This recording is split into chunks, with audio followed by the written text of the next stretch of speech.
Ramdam niya ang dalawang mga pares na mga paa na nagmamadaling naglalakad din na tila ba nakasunod sa kanya. Bawat hakbang na kanyang ginagawa ay kasabay naman yun ang mabilis na pagtibok ng kanyang puso. Bawat mga hangos ng kanyang ilong at bibig ay kasabay naman yun ang mga hingal na kumakawala sa kanyang bibig. Hanggang sa, bigla na siyang natigilan, nang makitang wala na siyang madadaanan. Dahil ang nasa kanyang harapan ay isa ng malaking pader na gawa sa semento. Ramdam ang mabigat at malaking takot sa dibdib, ay napapikit na lamang siya, saka siya unti-unting humarap sa kanyang likuran, at isang lalaki ang kanyang nakita na nakatayo sa harapan. Suot nito ay black hoodie jacket and pants, nakangiti ito sa kanya habang may hawak na matalim na patalim. Wow, tingnan mo nga naman at naka-jackpot pa ako ngayong gabi. Nakangising wika nito, akin na yang bag mo miss, kung gusto mo pang maabutan ng buhay ngayong gabi.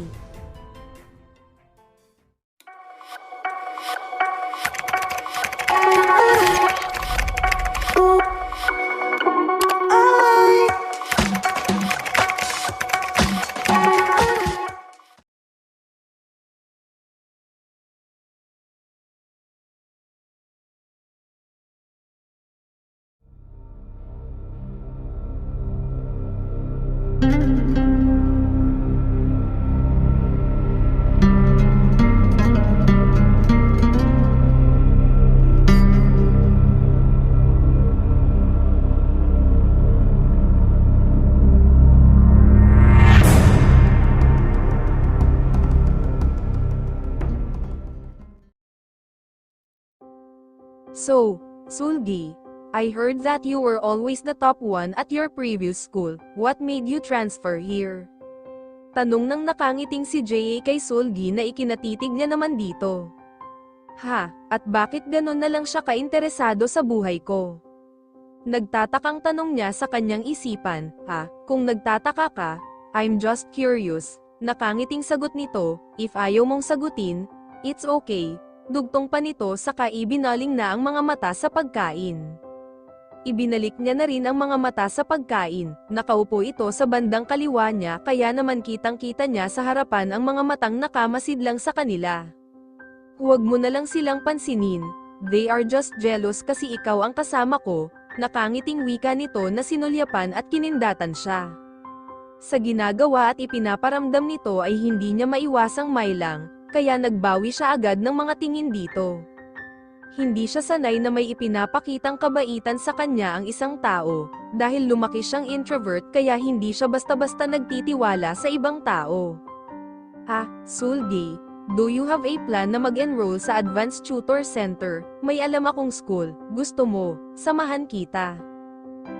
Napapakamot niya namang sagot, hindi kasi ako nag-a-advanced tutoring, nagse-self-study lang ako. Wow, ikaw lang ata ang kilala kong hindi naka-enroll sa tutor center. Ganyan ka na siguro katalino kaya hindi mo na kailangan ng instructors. Gulat na sambit nito. Or, maybe you're just shy. Well, if your problem is money, I can help you, just let me know, at pahihiramin kita. Titig na titig ang mga mata sa kanyang dugtong pa nito. Sa sinabi nito ay nangunot naman ang kanyang noo. Hindi niya nagustuhan ang sinabi nito. Excuse me J.A. Seryosong sagot niya na biglang napatayo. May gagawin pa pala ako. Salamat dito sa libre mo. Wika niya sa katinalikuran ito. Wait. Nagtatakang sambit nito na napatayo na rin. Hindi ka pa kumakain, Sulgi. Are you mad? Nagtatakang tanong nito na naiwan na lang na nakamasid sa kanya habang siya ay papalayo.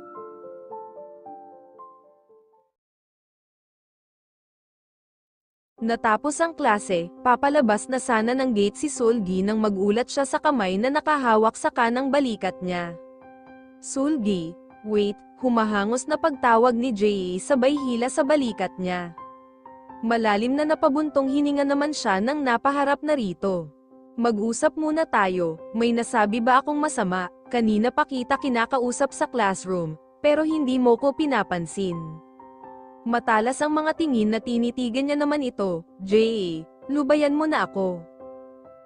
Natawa ito, at, bakit ko naman gagawin yun, dahil ba sa kanila? Sagot nitong inililibot ang mga paningin sa mga estudyanteng nakatingin sa kanila. Why are you afraid of them? Wala naman silang magagawa kung ikaw ang gusto kong makasama, ang gusto kong maging kaibigan, maautoridad ang boses na sagot nito.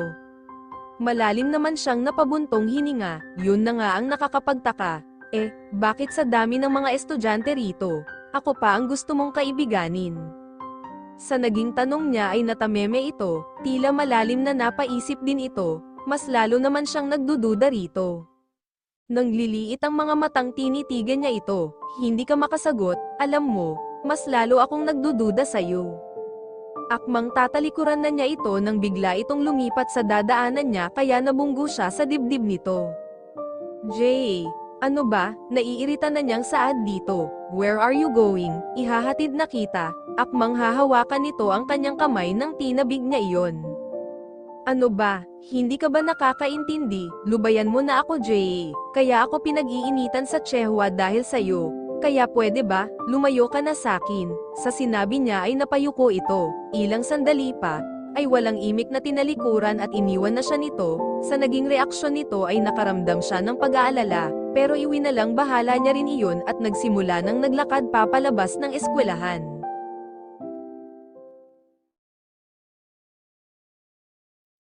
Kanina pa sa kaka-search si Sulgi sa social media.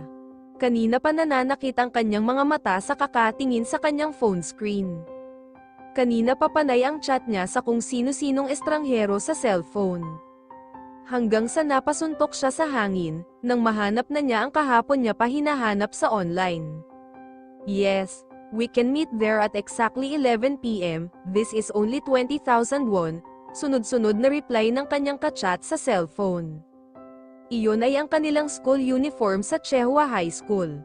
Sa kadahilanan ngang prestihiyoso ang kanilang eskwelahan, ay hindi basta-basta makakahanap o makakapagawa ng kaparehas na uniforme ng kanilang eskwelahan. Dahil hindi sapat ang kanyang pera ay napagdesisyonan niyang maghanap na lang sa online, at ngayon ay masaya siya, dahil sa wakas ay may nahanap na rin siya. Napatingin siya sa kanyang mumurahing relo, pasado 10:00 na ng gabi.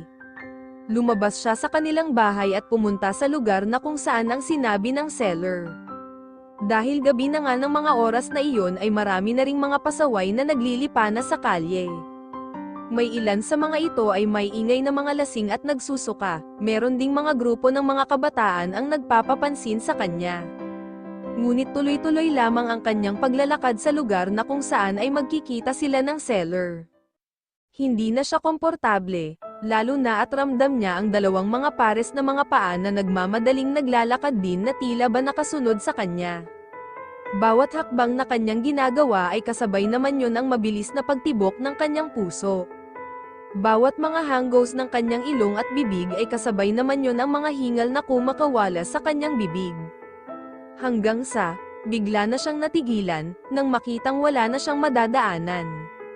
Dahil ang nasa kanyang harapan ay isa ng malaking pader na gawa sa semento. Ramdam ang mabigat at malaking takot sa dibdib, ay napapikit na lamang siya, saka siya unti-unting humarap sa kanyang likuran, at isang lalaki ang kanyang nakita na nakatayo sa harapan, suot nito ay black hoodie jacket and pants, nakangiti ito sa kanya habang may hawak na matalim na patalim, wow, tingnan mo nga naman at naka-jackpot pa ako ngayong gabi. Nakangising wika nito, akin na yang bag mo miss, kung gusto mo pang maabutan ng buhay ngayong gabi.